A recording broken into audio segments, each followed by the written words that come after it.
Stimule la réflexion. Nourrit le dialogue. Cube.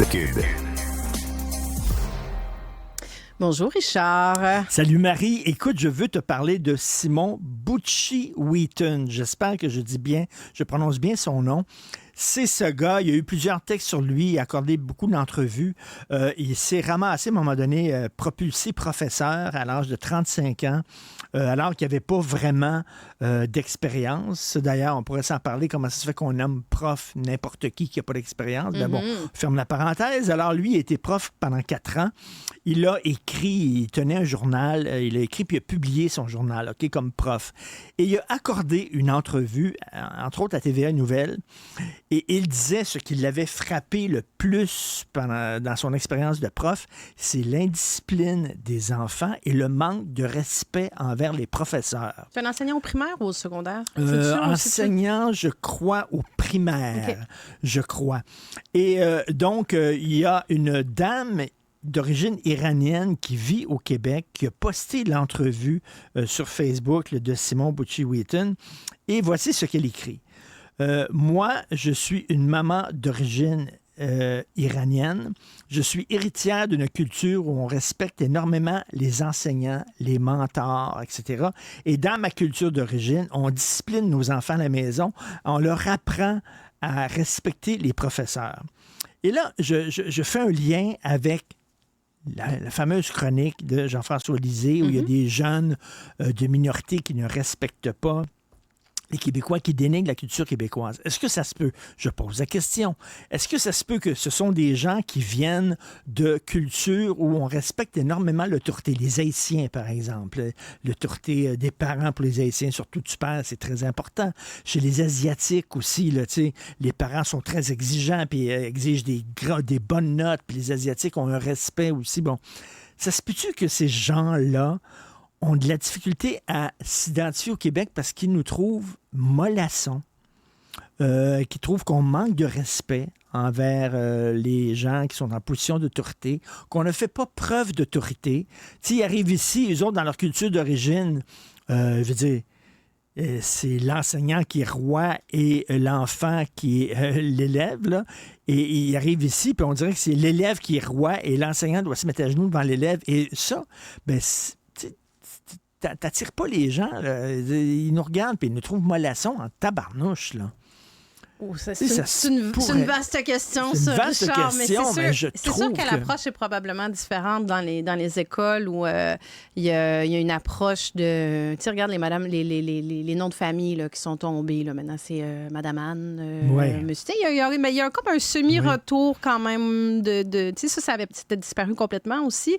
Mais c'est vrai que c'est une approche, je pense, peut-être plus collaborative, dont on va discuter ensemble. Puis même, là, c'est l'approche, je reviens tout le temps là-dessus, c'est la maman de Caillou qui dit « Ah, gna, gna, gna. » Puis tu sais, c'est comme l'enseignant, lui, il n'en revenait pas de voir à quel point il y a un manque d'autorité.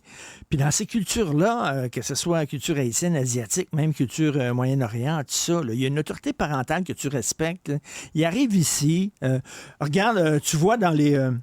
quand tu te promènes l'été, dans les parcs, c'est souvent des gens de communautés culturelles qui sont dans les parcs parce que, bon, ils n'ont pas des grandes maisons, ils vont dans les parcs, puis ils font des barbecues dans les parcs et tout ça. Et tu vois tout le temps, les grands-parents sont toujours présents. Les grands-parents font partie de la famille, font partie de la communauté. Et si on arrive, et tu sais, tes parents, tes sacs dans un foyer qui est loin du centre-ville, tu vas les voir une fois par semaine et tout ça. Ces gens-là disent, ben, vous prenez pas soin des vôtres, vous respectez pas les figures d'autorité. Est-ce que c'est ça que tu soulèves comme question de on n'éduque pas nos enfants, on respecte pas nos aînés? Non, mais je dis par rapport le clash de culture, ça c'est un clash de culture. Ils arrivent puis ils disent, ben tu sais, nous autres, on vous trouve trop mou, ça n'a pas de sens, vous n'arrivez pas à faire respecter votre autorité, vous prenez pas soin les uns des autres, etc. Et ça pourrait faire partie de l'équation là, que ces gens-là ont de la difficulté à s'intégrer à un peuple qui trouve aussi mollasson que nous autres. Moi, je trouve que ça ne m'étonnerait pas pantoute. Mais tu sais, il y a un problème de respect de l'autorité, là. Comment ça se fait qu'on a... Toi, avec ta fille, j'imagine, tu lui dis, là, respecte ton prof quand tu me respecterais moi. Oui, ben, tu sais, c'est des ados. Donc, tu sais, oui, non, mais écoute, moi, je lui demande toujours quand elle me dit, ben là, le prof, non, puis là, il y a toujours quelque chose à dire sur un prof. Ils ont toujours quelque chose à dire sur un prof. Moi, ma question, c'est toujours, parfait, t'es intervenu. Est-ce que tu l'as fait avec respect? Tu sais, puis elle me raconte des histoires où, là, écoute, c'est arrivé il y a 2 semaines, c'est super récent, où un enseignant, puis je me suis dit, que ça prend du courage. Lui, il a décidé de faire une discussion ouverte de rétroaction de ses élèves de secondaire 4, donc il y en avait long à dire, sur son enseignement. Rendu à la mi-année, sur ce qu'il pensait de son approche d'enseignant. Puis là, ma fille, elle me dit, hey, maman, elle dit, tu sais, ça commence. Puis là, c'est ceux qui parlent, tu sais, ceux qui en ont à dire. Puis là, tu sais, 1 intervention, 2 interventions, 3 interventions. Puis elle dit, ça allait loin, là. Puis tu sais, il y avait comme, elle dit, là, ça montait. Parce qu'il y avait quelque part où puis là, elle me dit, c'est une fille, là, toute cute, là, empathique. Puis elle me dit, là, j'avais de la peine pour le prof. Puis elle dit, j'ai pris sur moi. Puis là, je me disais, il faut que je dise quelque chose de positif, tu sais, pour casser ça. Puis il y a un autre enseignant qui leur a parlé, leur professeur titulaire, qui était allé leur dire après ça que ça avait un peu ébranlé l'enseignant en question. Mais lui, il s'est retrouvé dans un derby demolition qui a provoqué lui-même. Mais qui a provoqué lui-même. Tu ne mets pas dans une situation comme ça quand tu es dans une position d'autorité. Ben avec des ados, tu peux t'attendre à ce qu'ils disent pas « Ah, mon Dieu, c'est extraordinaire, votre enseignement. » T'es réactionnaire quand tu es adolescent. C'est normal. J'ai des amis qui étudient à l'UQAM, des amis plus jeunes qui étudient à l'UQAM. Je ne l'invente pas. Ta première classe, ton premier cours, mettons, je sais pas, c'est un cours d'environnement, ton premier cours, c'est les étudiants, ils te font sortir, toi comme professeur, tu sors de la classe et eux autres vont voir, c'est quoi ton plan de cours.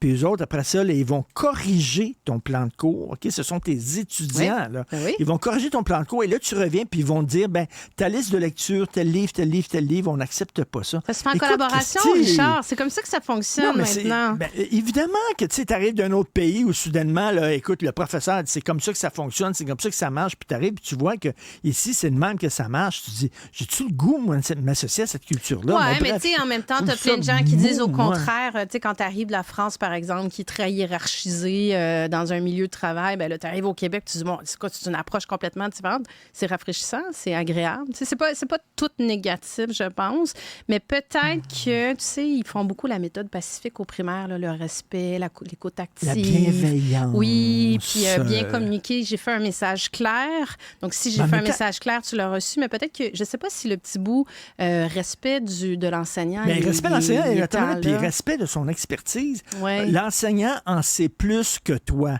C'est ce que je dis des fois à mon fils qui veut me faire la leçon. Hey, je suis ton parent, je suis ton père, j'en sais plus que toi. Je suis plus vieux que toi. J'ai vu plus de choses dans la vie. OK?